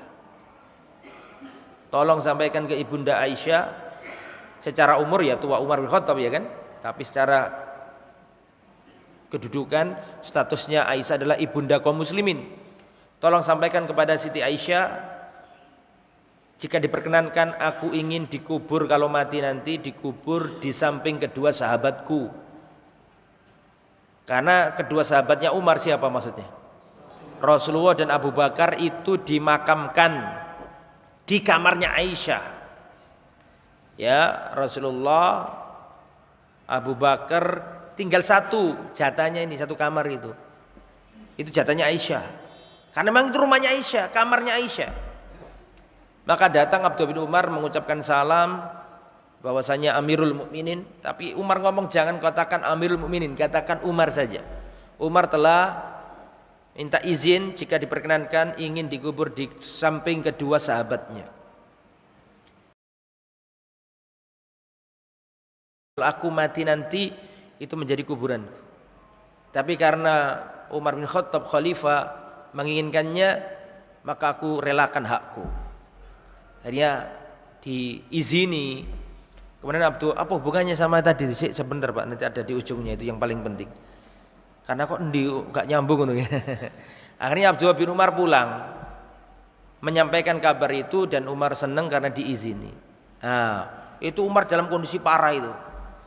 Setelah itu para sahabat berkata, ya Umar, ya Khalifah, istakhlif, wahai Khalifah Umar bin Khattab, tolong tunjuk siapa yang akan jadi khalifah setelah dirimu wafat. Tolong tunjuk siapa yang jadi khalifah setelah kepergianmu nanti. Umar mengatakan, kalau sekiranya Abu Ubaidah ibnul Jarrah masih hidup, langsung saya tunjuk dia jadi khalifah. Tapi Abu Ubaidah ibnul Jarrah sudah wafat. Kenapa kok Abu Ubaidah? Karena Rasul pernah bersabda, Aminu hadhil ummah Abu Ubaidah ibnul Jarrah. Manusia yang paling amanah di antara umatku adalah Abu Ubaidah ibnul Jarrah. Tapi dia sudah wafat. Maka saya pilihkan untuk kalian 6 formatur untuk memikirkan siapa yang jadi khalifah nanti. 6 orang nih. Siapa saja 6 orang ini? Utsman bin Affan, Ali bin Abi Thalib, Abdurrahman bin Auf, Sa'ad bin Waqqas, Zubair bin Awam, Talha bin Ubaidillah. 6 orang. Itu kondisinya semakin parah. Terus datang seorang pemuda laki-laki menjenguk Khalifah Umar yang sudah dalam kondisi parah menjelang wafat. Maka pemuda ini berkata, Absyir ya Amirul Mukminin, bergembiralah wahai Amirul Mukminin, engkau adalah sahabatnya Nabi. Rasulullah sering memujimu dan Rasulullah mengatakan engkau ini dijamin masuk surga. Rasulullah mengatakan bahwa engkau adalah syahid, engkau menjadi khalifah yang adil, semua orang terayomi di masa kekhalifahanmu. Absyir, engkau akan mendapatkan surga, bergembiralah gitu. Terus pemuda ini keluar. Ketika keluar nih pemuda ini dilihat sama Sayyidina Umar, ini laki-laki ini yang keluar tadi, pemuda itu pakaiannya menjulur sampai ke tanah, menyapu tanah. Dalam kondisi hampir wafat, Umar berkata kepada keluarganya, tolong kembalikan pemuda tadi itu ke hadapanku. Tolong kembalikan lagi pemuda itu ke hadapanku. Maka pemuda itu dikembalikan di hadapan Sayyidina Umar. Dan Sayyidina Umar berkata, perhatikan baik-baik nih, ini termasuk wasiat sebelum wafat. Kata Sayyidina Umar, ya ibna akhi, wahai keponakanku, irfa' thawbaka, angkatlah pakaianmu. Fa inna dzalika atqa li rabbika wa anqa li thawbika. Angkatlah pakaianmu wahai anakku, karena yang demikian itu lebih bertakwa untuk Tuhanmu dan lebih bersih untuk pakaianmu. Terus pemuda itu pergi berlalu. Ini Sayyidina Umar ini menganggap hal itu bukan masalah yang remeh. Sekiranya itu masalah yang remeh, ngapain orang hampir wafat dalam kondisi parah ngurusi pakaiannya orang. Karena dalam benak Sayyidina Umar bin Khattab itu perkara yang penting. Ya, harus meneladani aturan Rasulullah sallallahu alaihi wasallam.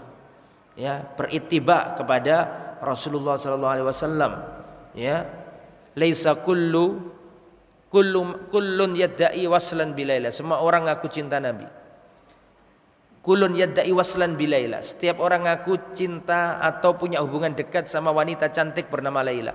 Wa Laila la tukiru lahum bidzaka. Padahal Laila enggak kenal siapa mereka. Nah, jangan sampai kita ini mengaku cinta Nabi tapi kita enggak mau menjalankan aturan Nabi. Begitu, Pak. Wallahu a'lam.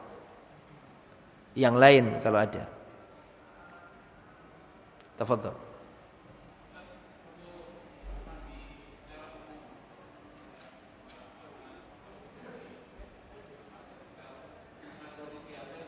Apa?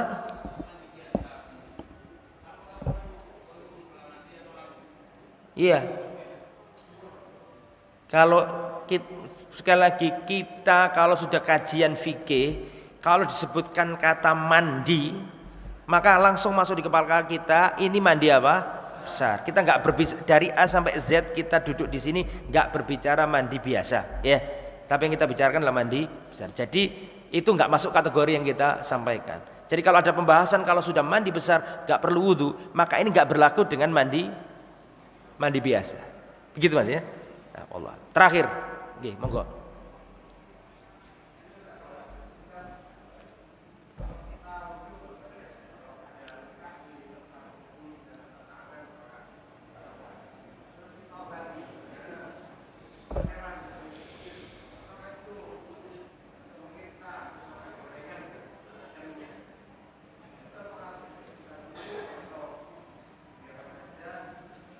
Oke, kalau itu luka dan luka itu berdasarkan rekomendasi dari dokter tidak boleh kena air dengan pertimbangan ini dan seterusnya karena berbahaya nanti, maka tidak apa-apa itu ditutup, dilewati aja kalau nggak usah dibuka nggak apa-apa. Kalau atas rekomendasi dokter gitu Pak Nggih.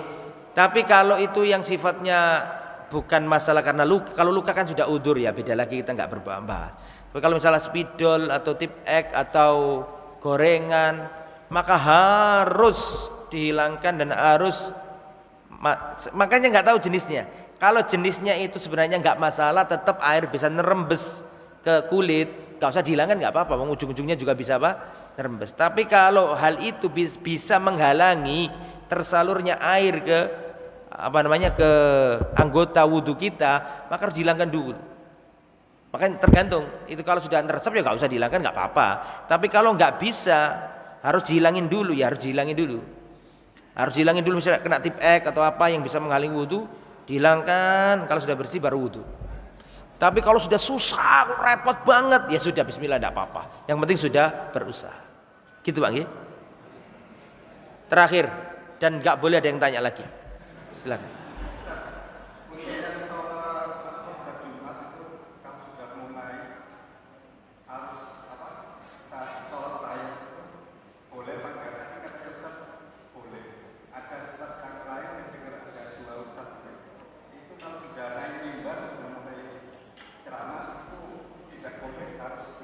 Harus sholat, bukan boleh, harus sholat. Kalau boleh kan boleh, enggak boleh ya, harus sholat. Rasulullah khutbah, yang khutbah ini Rasulullah. Ada sahabat duduk, ditanya sudah sholat belum? Belum. Sholli, sholat. Ya, ini bukan masalah ustadz apa enggak ustadz, ini hadis Rasulullah SAW. Sholat tahiyatul masjid ini dalam kondisi khutbah Jumat, yang khutbah itu Rasulullah. Ya, dan khutbah itu sebaik-baik perkataan yang harus didengarkan, itu saja Rasulullah harus apa? Rasulullah menyuruh para sahabat untuk sholat. Jadi tahiyat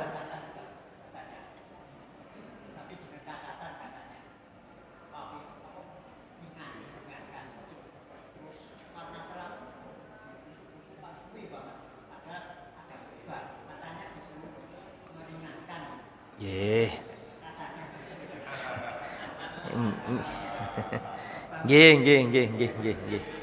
Nggih. Iya Pak, masa khutbah sudah mulai tahiyatul masjid yang dibaca amma yatasaalun anin naba'il 'azim alladzi hum fihi mukhtalifun kalla saya'lamuna tsumma kalla kamari-mari.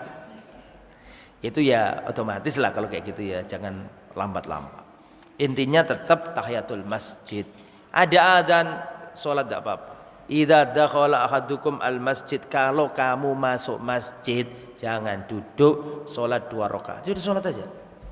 Ya, ada adzan daripada nanti adzannya ente nunggu terus imamnya naik malah ente salat, ya sudah bismillah. Adzan enggak apa-apa. Ya, adzan itu dijawab kalau bagi yang tidak salat. Yang salat enggak apa-apa, enggak jawab adzan. Mekaten nggih, bilih wonten salah kata salah ucap sampean sepuro Pak ya.